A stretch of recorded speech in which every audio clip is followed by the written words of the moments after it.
Historically যেটা প্রমাণ হয়েছে, আমি আপনাদেরকে যে পরিষ্কার আমাদের রেকর্ড আছে, হিস্টোরিক্যালি যেটা প্রমাণ হয়েছে, এই বিপ্লব উত্তর অথবা আপরাইজিং উত্তর যে সমস্ত দেশে যারা যত তাড়াতাড়ি নির্বাচন প্রক্রিয়ার মাধ্যমে গণতন্ত্রে ফিরে যেতে পেরেছে, সেই দেশগুলো ভালো করছে, সার্ভাইভ করছে।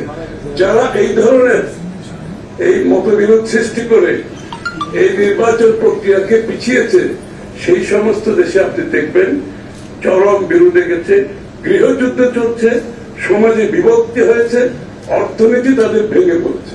কারণ তারা আর কোনোদিনও ওই সঠিক প্রক্রিয়া, গণতান্ত্রিক প্রক্রিয়া যাওয়ার মতো অবস্থায় যেতে পারে।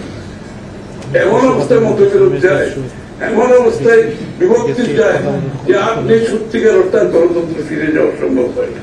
একজন ভালো বলছে 1 বছর অলরেডি দেরি হয়ে গেছে।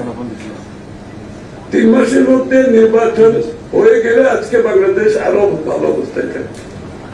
আপনি যত ধীরে করবেন তত বেশি আপনার দেশের গণতন্ত্র, অস্থিতিকর স্থিতিশীলতা সবকিছু বিপন্ন হবে। এবং সেটা তো আমরা দেখতেই পাচ্ছি। কোনো কিছু পারফরমেন্স আমরা বিনিয়োগ শুধু না, কোনো সিদ্ধান্ত আমরা কেউ গ্রহণ করতে পারছি না। এবং এই যে আজি সাহেব ভালো বলেছেন, পুলিশের সক্ষমতা নিয়ে প্রশ্ন আমি তুলতে পারি, কিন্তু পুলিশের সক্ষমতা প্রমাণ করতে গেলে তার পিছনে যে পলিটিক্যাল ওয়েট লাগে, যে পলিটিক্যাল মাসেল লাগে, সেটা তো অ্যাবসেন্ট। এটা অস্বীকার করা যাবে? আপনি পলিটিক্যাল ওয়েট অ্যান্ড মাসেল ছাড়া আপনি বাংলাদেশে এখন অবস্থাটা কি?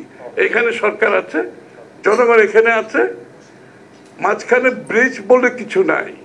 ব্রিজটা কি? ব্রিজটা হচ্ছে ইলেক্টেড পার্লামেন্ট।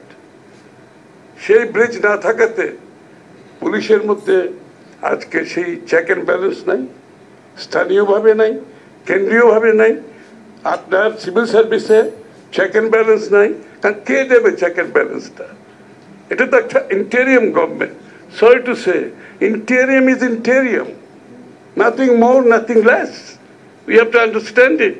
এবং ওনাদের থেকে আমার এক্সপেকটেশন খুবই সীমিত। অনেকে বলছে এটা পারে না, সেটা পারে না। আরে পারার কিছু তো নাই, it's an interim government. I don't expect anything from them. তাদের থেকে আমি যেটা এক্সপেক্ট করি যে বাংলাদেশে তাদের মাধ্যমে একটি সুষ্ঠু নিরপেক্ষ নির্বাচনের মাধ্যমে একটা ট্রানজিশনারি গভর্নমেন্ট হিসাবে গণতান্ত্রিক প্রক্রিয়ায় ফিরিয়ে দেওয়া, এটা হচ্ছে তাদের প্রাইমারি দায়িত্ব। এবং সেই দায়িত্বটা যদি তারা পালন করে, I am quite happy about it.